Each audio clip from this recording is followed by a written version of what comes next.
नमस्कार सर, बहुत बहुत स्वागत है आपका। नमस्कार अंजू जी, नमस्कार। सर, एक तरफ तो पहलगाम आतंकवादी हमले में स्थानीय लोगों का कनेक्शन पूरी तरह से एस्टेब्लिश कर दिया है एनआईए ने, लेकिन दूसरी तरफ विडंबना देखिए, जम्मू कश्मीर के मुख्यमंत्री उमर अब्दुल्ला उनके बचाव में उतर आए हैं। मैं इसके आपको डिटेल बताऊंगा। 2 दिन पहले जम्मू में जो एडिशनल सेशन जज की कोर्ट है उसमें एनआईए ने, जो आपको मालूम है एनआईए इसका इन्वेस्टिगेशन कर रही थी, एनआईए ने 2 लोगों को पेश किया। ये दोनों वहाँ के रहने वाले हैं, पंजाब के आसपास के रहने वाले हैं, और एक बशीर अहमद, दोनों भाई हैं, बशीर अहमद और परवेज अहमद। इनका जो एनआईए ने वहाँ अदालत के सामने पेश किया डिटेल, उन्होंने कहा कि इनकी ढोक है वहाँ, बिल्कुल जहाँ ये जो इंसिडेंट हुआ है उसके थोड़े दूर पे पास में ही वहाँ ये इनकी ढोक है, जहाँ इन्होंने 3 पाकिस्तानियों को रखा और ये पहचानते हैं उन तीनों। उसमें से एक की इन्होंने नाम भी बताया, कोई शाह, तो उसको फोटो से पहचाना भी, और उनको वहां रखा, उनको वहां खाना खिलाया, उनको 2 दिन 20 और 21 तारीख को वहां रखा। 22 को आपको याद होगा इंसिडेंट हुआ था। और उनकी जो भी जरूरी उनको लॉजिस्टिक्स चाहिए था उसमें इनकी मदद की, उनको जो जो चीजें चाहिए थी उसमें मदद की, और कुछ पैसे, चंद पैसों के लिए कुछ पैसे इन्होंने लिए। उसके साथ साथ इनको मालूम था ये क्या करने वाले, क्योंकि इन्होंने सिक्योरिटी फोर्सेस की मूवमेंट के बारे में बताया, सिक्योरिटी फोर्सेस की कहाँ कहाँ डिप्लॉयमेंट है, कहाँ उनका वो है, ये सारा उनको दिखाया। वरना पाकिस्तानी को कैसे मालूम पहलगाम में बाईसारन वैली कहाँ है, और वहां टूरिस्ट आते हैं, फोर्स कब लगती है, फोर्स कब चली जाती है, वहां कौन सी फोर्स है, क्या डिप्लॉयमेंट है, ये सारा मदद करने वाला तो लोकल लोग है ना, यही दोनों। तो इन्होंने उनको ना सिर्फ अपनी डोग में ठहराया, ना सिर्फ उनको खाना खिलाया 3-4 दिन, जितने दिन भी इनके पास रहे, तो ये तो एक्टिव इन्वॉल्वमेंट है और ये कॉन्स्पिरेसी का हिस्सा बनते हैं। इनको मालूम था क्या होना है, कि वहां अटैक होना है। क्यों वो सिक्योरिटी फोर्सेस की मूवमेंट के बारे में, लोकेशन के बारे में बता रहे थे, किस लिए बता रहे थे? इनको मालूम नहीं था ये टेररिस्ट थे, ये मालूम है ना इनको पाकिस्तानी है, ये कोई अटैक करने आए हैं, तो यू आर विलिंगली हेल्पिंग। पिछले साल अगर आपको याद हो 9 जून को उनकी स्वेरिंग इन थी दिल्ली में, और शाम को 6 बजे थी। वही टाइम चुना, वही डेट चुना। और अगर आपको याद होगा वो हादसा, तो रियासी एक डिस्ट्रिक्ट है जम्मू में, वहां शिव खोड़ी से एक बस आ रही थी, उस पे पाकिस्तानी टेररिस्ट ने अटैक किया था, और उसमें 11 लोगों को मार दिया था, और शायद 42 या 42 लोगों को जख्मी किया था। वो यात्रियों की बस शिव खोड़ी से आ रही। शिव खोड़ी एक्चुअली आप जानती हैं, शिवखोड़ी रियासी डिस्ट्रिक्ट में ही पड़ता है, जहाँ जो वैष्णो देवी में आते हैं उसमें से 5-10% लोग शिवखोड़ी भी जाते हैं। शिवखोड़ी भगवान शंकर की एक वो है, गुफा है, जहाँ लोग टूरिस्ट जाते हैं। तो पाकिस्तानियों को एक वहाँ का गुज्जर था जो बाद में पकड़ा गया, और उसने बताया अपने स्टेटमेंट में कि मैंने इनसे शायद 15,000 रुपया लिया था, कितना लिया था मुझे एग्जैक्ट अमाउंट अब याद नहीं है, और मैंने इनको दिखाया रास्ता। और वरना पाकिस्तानियों को कैसे मालूम शिवखोड़ी यात्रा कहाँ होती है, शिवखोड़ी की श्राइन कहाँ है रियासी में, और वहाँ डिप्लॉयमेंट फोर्सेस की उस वक्त नहीं होती थी क्योंकि वहाँ ये जो एरिया था ये जनरली टेररिज्म फ्री था, वहाँ कोई इंसिडेंट होता नहीं था। आप जानती हैं जम्मू रीजन पिछले 2-3 सालों से ही अफेक्टेड है। तो वहां बस में यात्री आ रहे हैं, किस वक्त वो आ रहे हैं, कहाँ से आ रहे हैं, ये सारी, और उसने उनको खाना खिलाया, उनको गाड़ी में लेके आया, ये उनको दिखाई जगह जहां उन्होंने अटैक किया बस पे। और बहुत दर्दनाक हादसा हुआ था। उन्होंने सिर्फ जब वो ड्राइवर को गोली लगी बस की, तो ड्राइवर बैलेंस खो बैठा था, बस जो है खड्डे वो नाले में चली गई थी, और उसमें फिर टेररिस्ट जो है अटैक करने, इनडिस्क्रिमिनेट गोली चलाने के बाद बस के पास आए, और बस के जो बचे हुए थे उनको भी मारा गोलियों से, भूना। तो इतना दर्दनाक हादसा हुआ था जिस दिन प्रधानमंत्री और उनकी कैबिनेट शपथ ली। ये ऑलमोस्ट वैसा ही केस है। तो ये देखिए, आपको सब पता है, तो आप ऐसे आदमी की प्रोटेक्शन अगर उमर अब्दुल्ला उनकी उसमें आते हैं, मुझे बहुत अफसोस है, वो चीफ मिनिस्टर है। आप कैसे ऐसे आदमी को कह सकते हो कि कोर्शन की वजह से हुआ? ऐसा कुछ नहीं। कोर्शन वहां होता है जहां आपको गन पॉइंट पे किया जाता है। आप यहाँ उनको सिक्योरिटी फोर्सेस की मूवमेंट दिखा रहे हो। तो ये चाहे जिस भी वजह से हुआ, हम्म। आइडियोलॉजी की वजह से हुआ, आपका पैसे के लालच से हुआ, लेकिन you become part of the crime. आप इस कंस्पिरेसी का हिस्सा बन जाते हो। जब आपको मालूम है कि पाकिस्तानी आए हैं कोई बड़ा हादसा करने, अटैक करने के लिए, आप उनको बहुत सारे, जम्मू कश्मीर की मैं एग्जांपल देता हूँ, बहुत सारे लोग हैं जो उनको डाइवर्ट कर देते हैं, जो उनको गुमराह कर देते हैं, उनको गलत इंफॉर्मेशन देते हैं और मीनवाइल किसी को इन्फॉर्म कर देते हैं ताकि एनकाउंटर हो जाए। बहुत सारे, मेरे पास हजारों एग्जांपल है जहां जम्मू कश्मीर के लोगों ने ही हमारी मदद की, तभी तो हम 99% केसेस में कामयाब होते हैं और टेररिस्टों को मार देते हैं। लेकिन यहाँ आप ये जो इनका बचाव करना बिल्कुल गलत है। ये जानते थे कि कोई अटैक, बड़ा हादसा होने वाला है। ये जानते थे कि ये पाकिस्तानी टेररिस्ट हैं, ये जी। हथियार के साथ आए हैं, और फिर तो डिटेल तो आपको मालूम ही है, उसको रिपीट क्यों करना है, किस तरह से उनको शनाख्त की गई कि ये हिंदू हैं। ये एक प्लान के तहत पाकिस्तान से आए थे और इन्होंने ये बहुत बड़ा हमला जो किया, जिसकी वजह से वो देश आपस में भिड़ गए। दो न्यूक्लियर नेशंस को आपने भिड़ा दिया, तो एक बहुत बड़ा हादसा है। इसमें तो कोई सवाल ही नहीं इनको माफ करना, इनको तो फांसी होनी चाहिए।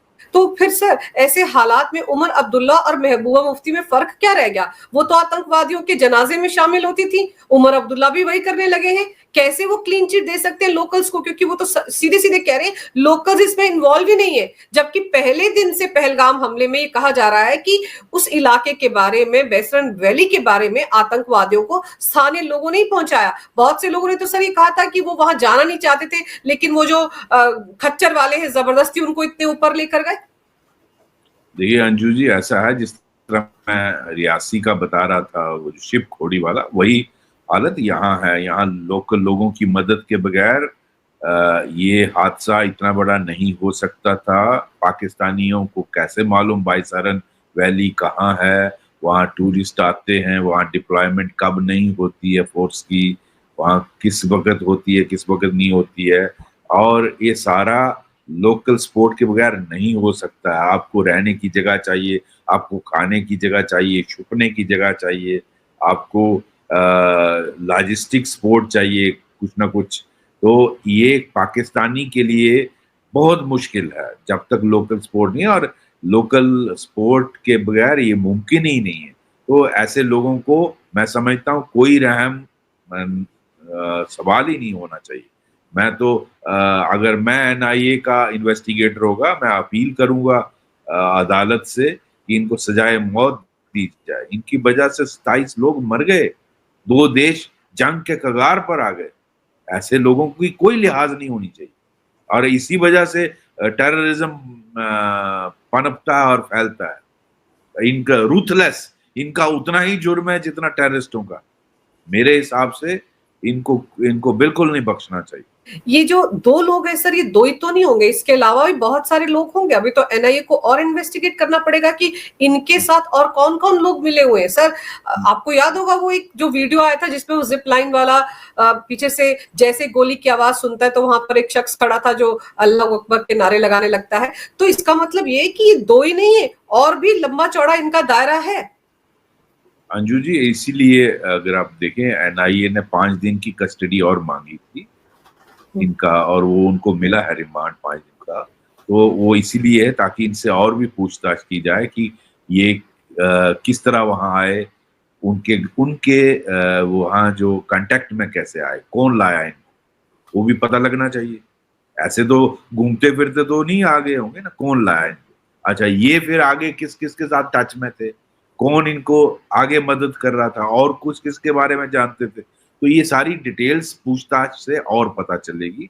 दूसरा, जैसे आप वो कह रही थी, वो जो बोल रहा था अल्लाह अकबर, जो जो तो इस तरह के लोग जिन्होंने वहां जब ये टेरर अटैक चल रहा था तो लोगों को आइडेंटिफाई करने में मदद की हो, या इस तरह की और भी किसी ने सपोर्ट की हो, इनको पाकिस्तान के बॉर्डर से पहलगाम तक कैसे लाया गया।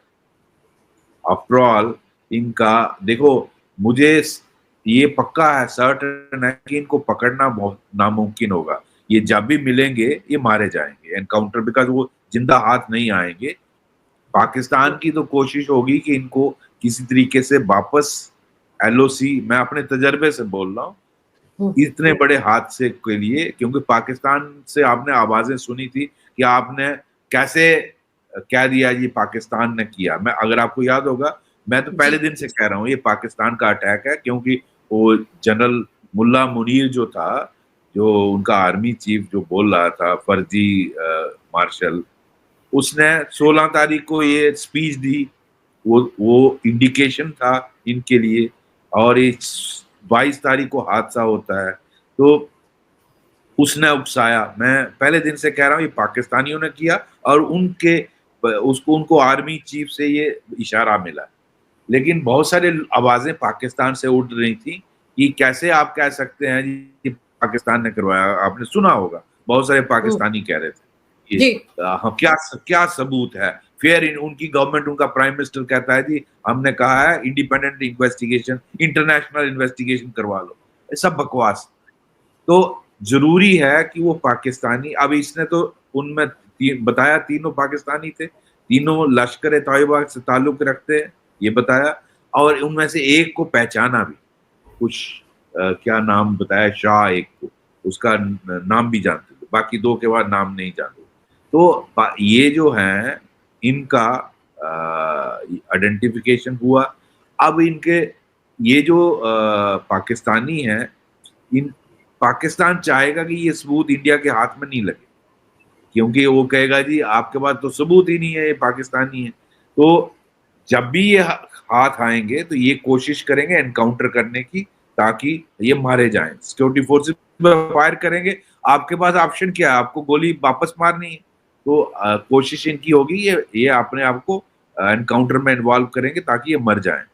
लेकिन पहले पाकिस्तान कोशिश करेगा कि किसी तरीके से एलओसी आईबी सेक्टर तक ये वापस पहुंचे, ताकि वहां से वापस इनको ले जाने में पाकिस्तान मदद करे। वो क्या है, कवर फायर करता है जब भी इनफिल्ट्रेशन या एक्सफिल्ट्रेशन करनी, तो कवर फायर देता है ताकि हमारे फोर्सेस जो बॉर्डर पे हैं वो पिन डाउन हो जाएं, वो बंकरों में पोजीशन ले लें और ये निकल जाएं, या इनफिल्ट्रेशन भी ऐसे करवाता है।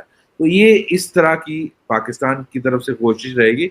लेकिन ये जो जब भी हमें ये तीन मिलेंगे, ये मोस्ट प्रोबेबली मारे जाएंगे, और जिंदा हाथ में नहीं, वरना उनसे बहुत सारी डिटेल्स मिल सकती हैं कि कहाँ से अगर वो जिंदा मिल जाए, कहाँ से इन्फिल्ट्रेट किए, उनको किस किस ने मदद की यहाँ आने में, किसने उनको ये आदेश दिया अटैक करने का। ये सारी चीजें अगर जिंदा हाथ आए तो सारी चीजें निकलेंगी, और कौन कौन और आदमी इसमें इन्वॉल्व है लोकल, वो सारा पता चलेगा।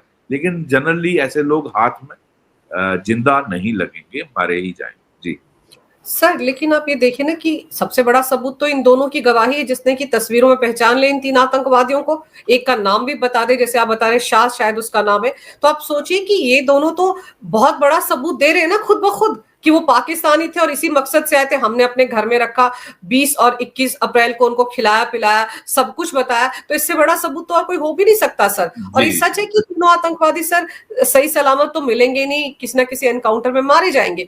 लेकिन सवाल फिर सर यही है कि आप सोचिए कि जब से कश्मीर में ये समस्या चलती आ रही है, आर्टिकल 370 के पहले के हालात देख लीजिए, स्थानीय लोग ही तो थे सर जो पथराव करते थे, पत्थरबाजी करते थे, और यही राजनेता तब भी उनको देते थे। तो इनके रवैये में तो बदलाव ही नहीं हुआ सर।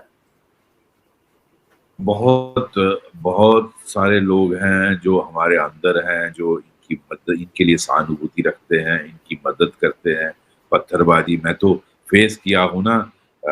मेरी जब पोस्टिंग एज डीजीपी हुई 2016 में, तो बुरहान वानी हुआ, अगर आपको याद होगा, सात जी। आठ जुलाई जुलाई 7-8 जुलाई 2016 में बुरहान वानी हुआ था। कितनी पत्थरबाजी, एक एक दिन में 50-60 जगह पे पत्थरबाजी होती थी और एक एक जगह पे हजार हजार आदमी होता था जो आर्मी, पुलिस और JNK पुलिस और CRP BSF पर पत्थरबाजी करता था। तो इनका फिर हमने इलाज किया था।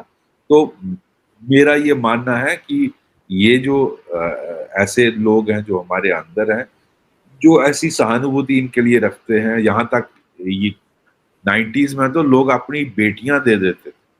आप इमेजिन करेंगे, अपनी जब टेररिस्ट को पनाह दी थी, अगर सिक्योरिटी फोर्स आती थी उसके लिए सर्च के लिए, बहुत सारे बेटी के साथ सुला देते थे। कितनी बड़ी बात है। लेकिन ये ऐसे ऐसे केसेस फोर्सेस के और पुलिस के नोटिस में आए हैं। तो आप जब इस तरह की आइडियोलॉजी को पालते हो तो उसके बहुत नतीजे भयंकर होते हैं। तो बहुत ज्यादा ये सब 90s में देखना पड़ा, बहुत इस तरह की इंसिडेंट। तो मैं समझता हूँ बहुत सारे लोग हैं जो आइडियोलॉजिकली आल्सो अफेक्टेड हैं, जो इस तरह का देशद्रोही का काम करते हैं, क्योंकि वो रेडिकलाइज हुए हैं, उनको ब्रेन वॉशिंग हुई है, चाहे ऑनलाइन हुई है या मदरसाज में हुई है या पाकिस्तान के प्रोपेगेंडा से हुई है, बहुत सारे हैं। और वो लोग इनकी एक्टिवली मदद करते हैं और मैं समझता हूँ वो ज्यादा डेंजरस है देन टेररिस्ट। टेररिस्ट को तो जब भी सामने पड़ेंगे मारे जाएंगे, लेकिन ऐसे लोगों को जो हमारे आपके अंदर रहते हैं वो ज्यादा खतरनाक है। उनका सफाया, उनको अदालत को मैं समझता हूँ सबसे मैक्सिमम सजा जो लिखी है कानून में वो देनी चाहिए, चाहे वो फांसी हो या उम्र कैद। सर, आप ये देखिए ना कि सिंधु वाटर ट्रीटी जब से अवेंस में डाली हुई है गवर्नमेंट ऑफ इंडिया ने, उसके बाद से पाकिस्तान से भी किस तरह की आवाजें आ रही है। वो जो बेनजीर भुट्टो का बेटा है, आप देखिए वो सदन में खड़े होकर क्या कहता है। वो कहता है कि अगर पानी नहीं छोड़ा गया तो हम लोग युद्ध कर देंगे भारत के खिलाफ और 6 नदियों का पानी पाकिस्तान में ले आएंगे। इस तरह की बचकानी बातें करते हैं सर, और इनका भी तो असर पड़ता होगा जम्मू कश्मीर के ऐसे लोगों पर। बेसिकली वो बिल्लो रानी बोलते हैं उसको, क्या नाम है, बिलावल भुट्टो। बिलावल भुट्टो। बिल्लो रानी जो है वो ऐसे ही बयान देता रहता है अपने पार्टी के वर्कर्स के लिए, और उसका असर यहाँ बिल्कुल पड़ता है। जो रेडिकलाइज लोग हैं वो सोचते हैं पता नहीं क्या बोल रहा है। भाई तेरे में इतना दम है तो कर ना अटैक। अब भारत तो वेट कर रहा है ना। हमारे प्रधानमंत्री बोल चुके हैं कि ऑपरेशन सिंदूर जारी है। हमने कोई अमेरिका की मध्यस्थता नहीं हुई और हमने कोई इसको खत्म नहीं किया। सीज फायर हमारा नहीं हुआ है। सीज फायर ट्रंप साहब जो मर्जी बोलते रहे, ईरान और उसका इजराइल का इजराइल। युद्ध हुआ होगा, हमारा कोई सीज फायर नहीं हुआ। हमने इसको थोड़ा अवेंस के लिए रखा है, लेकिन ऑपरेशन सिंदूर जारी है।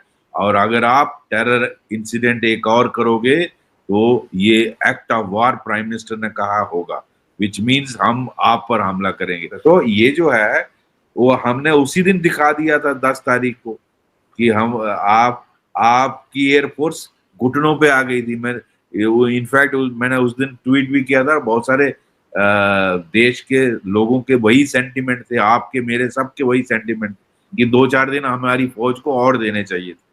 तो मैं मानता हूं प्राइम मिनिस्टर और जो लोग उनके साथ हैं, जो जिन्होंने ये फैसला किया कि इसको अवेंस में रखा जाए, उनका भी सेंटिमेंट यही होगा। लेकिन वो कुछ ऐसी चीजें जानते हैं जो आप और मैं नहीं जानते।